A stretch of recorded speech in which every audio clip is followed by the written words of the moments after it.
Alright, welcome back to Lost Again No More channel. This time we're going to focus on the filmography of Paul Thomas Anderson, one of my favorite filmmakers, one of the best filmmakers in the world right now.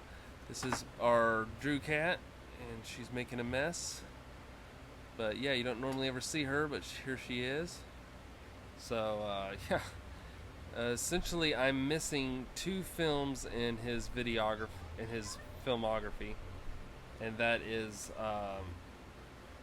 Licorice Pizza and The Phantom Thread, which I know where they place in the overall ranking order, where I would rank them. So, yeah, I guess let's just begin. So, what I consider PT's worst film is Licorice Pizza. It's kind of a coming of age tale.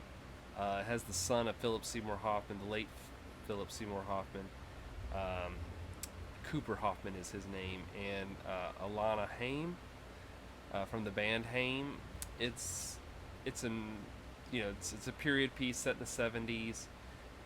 It's got some decent scenes in it, but it's a rare misfire from P.T. Anderson. I was kind of surprised because I was really expecting a lot more from the film, and it just never got there for me.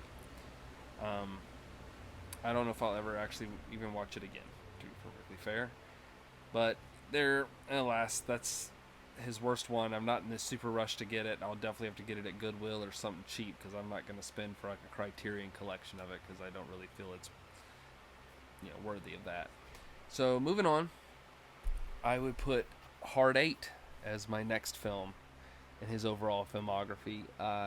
It's his debut film. It's got Gwyneth Paltrow and John C. Reilly, Samuel L. Jackson, and the main character, Sydney, is Philip Baker Hall, who, just delivers a fantastic performance as this, like, kind of lone gambler who takes John C. Reilly under his wing, and, through the course of their relationship, his secret comes out that Samuel L. Jackson happens to know.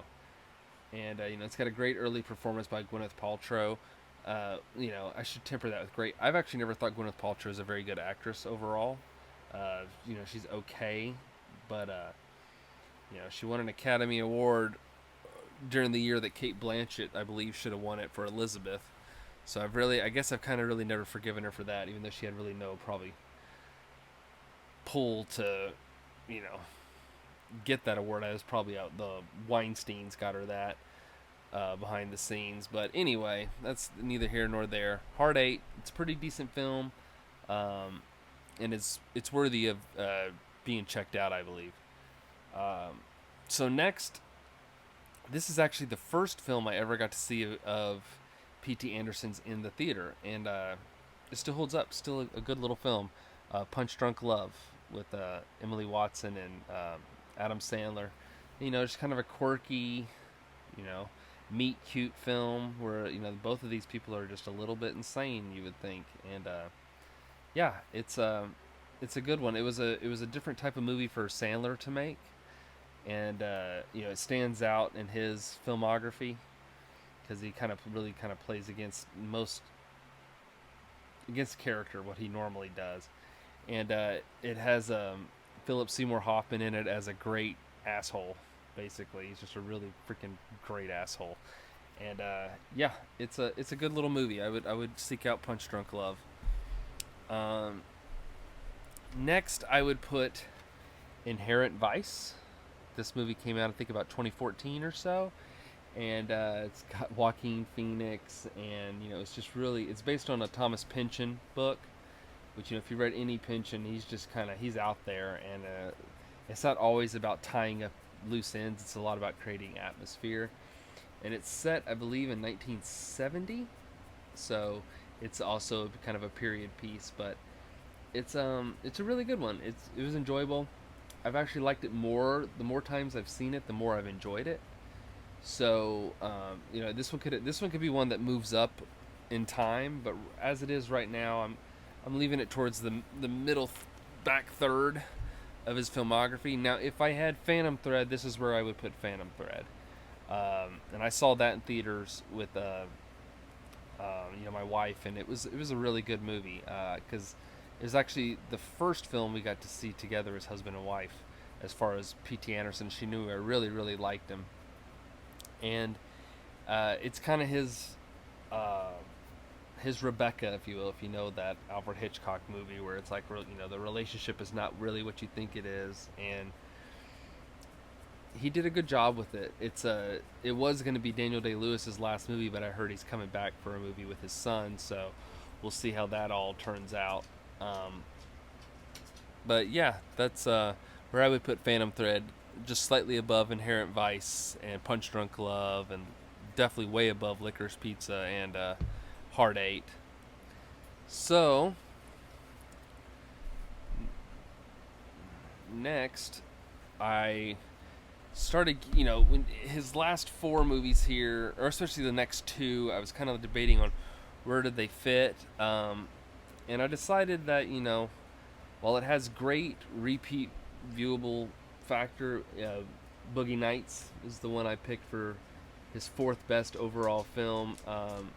It's a great film. Um, it's a tour de force. I think he was 26 or 27 when he made it. Great performances by Julianne Moore, William H. Macy, Heather Graham as Roller Girl. Changed my life back in the day. But it's a very, very, very, very good movie and very well thought out. Um, yeah, I've always loved it. I remember like back in it came out in '97 or so. So this was like one of the first movies when I was like really starting to get into movies. I had a lot of people saying like, "Have you seen?" Well, it was, and not at the time, just a little later. They're like, "Well, have you seen Boogie Nights?" And I was like, "I keep hearing about this movie, but I haven't seen this movie. I would like to check it out." So, yeah, eventually I did, and I really liked it. It's great. It's honestly great. Now, for a long time, uh, I remember renting this on two VHSs back in the day, and that's Magnolia, and it's so good. It's still so good. I actually watched it maybe like 5 years ago for the first time in a while, and I was like, yeah, this still holds up. It's such a damn good movie. I showed it to my wife who had never seen it, and she loved it as well. She was like, wow, it's all these characters weaving in and out of each other's lives, and so, and it's the pacing is fantastic. He did such a good job with pacing. It's got Jason Robards. I think it's his last movie. Um, so yeah, just really well done. Tom Cruise probably should have won an Oscar for this movie. Um, and yeah, it just really holds up. It's one of those movies that I like to suggest to people when they're like, I want something outside the box, and I don't care if it's long. I'm like, well, what about Magnolia? Have you seen it? I mean, the ending is great, and you know how much I love endings. So this one has a really, really good one. For the longest time, I thought he could never beat this movie until I saw There Will Be Blood. And I saw this in theaters in New Orleans when I was down in college. And I was like, film of the year. I mean, I absolutely loved it. This came out the same year as No Country for Old Men. And while that's a great movie, I still consider There Will Be Blood the superior film. And I mean, where do you start or stop talking about this? It's just such a singular piece of film history. Um, it kind of summarizes where America was at that 2007 point. Our obsession with wealth, and the how that can affect family dynamics and dynasty and all that sort of stuff. And yeah, There Will Be Blood is a great, great film. It will always be a great film. It'll be one of the best of all time. A lot of people consider this his single best film, and it wasn't until a couple, maybe like 2 years ago, that I finally took it down from being number one. Because I always was like, yep, it is number one. It'll always be his best film. But now I'm of the opinion that this movie, The Master, is his number one film. And it took me a while to get there. I saw this in theaters by myself, I remember. And I could tell it was powerful. I could tell that it was trying to say something to me, but I couldn't quite discern what it was trying to tell. It took multiple viewings. I had to read some about it. I had to, have patience with it, and I was rewarded because over time, this movie opened up to me like almost no movie I know of ever has.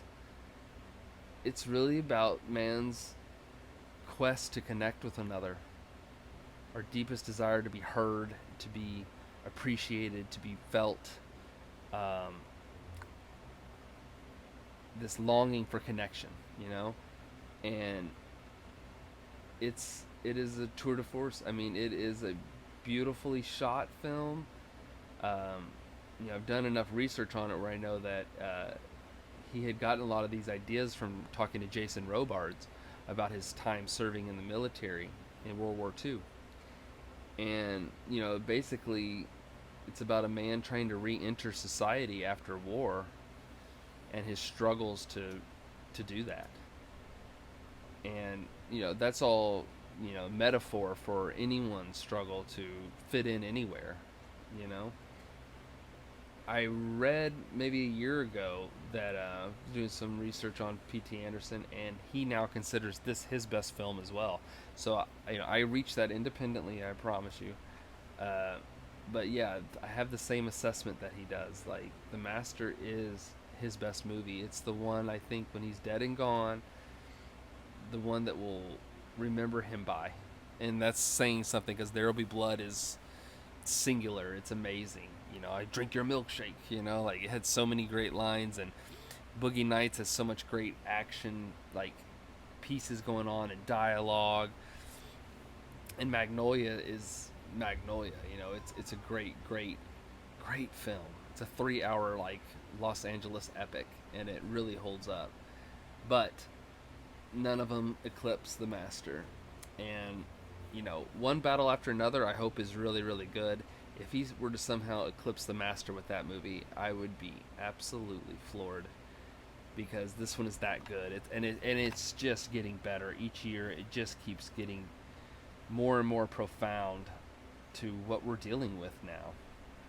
We're all fractured. The internet has pushed us into echo chambers, and the division and the anger and all that, and it's like,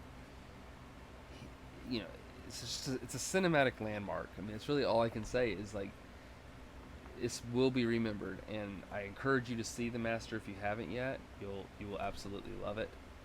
I'd be shocked if you didn't love it, because and not just like you'll love it. It's layered, unlike a lot of other directors' work.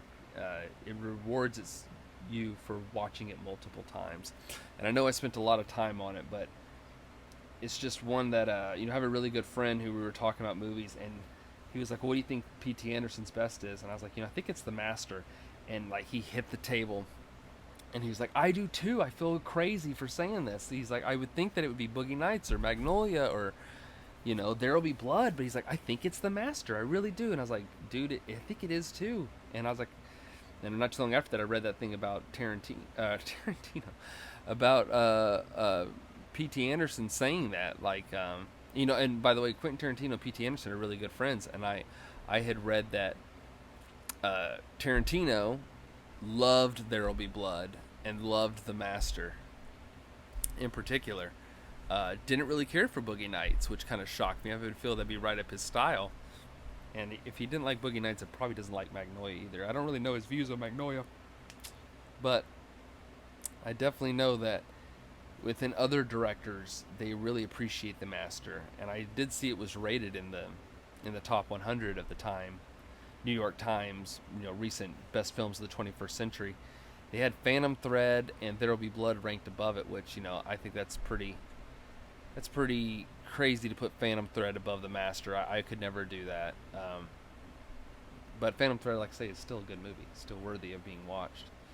So, yep, that's P.T. Anderson's filmography, and you had special appearance by Drew throughout. So, and that's rare to see here, by the way. It's very rare. So yeah, thank you, and we'll look forward to One Battle After Another. Hopefully it's great, and if it is, I'll get back on here and review it.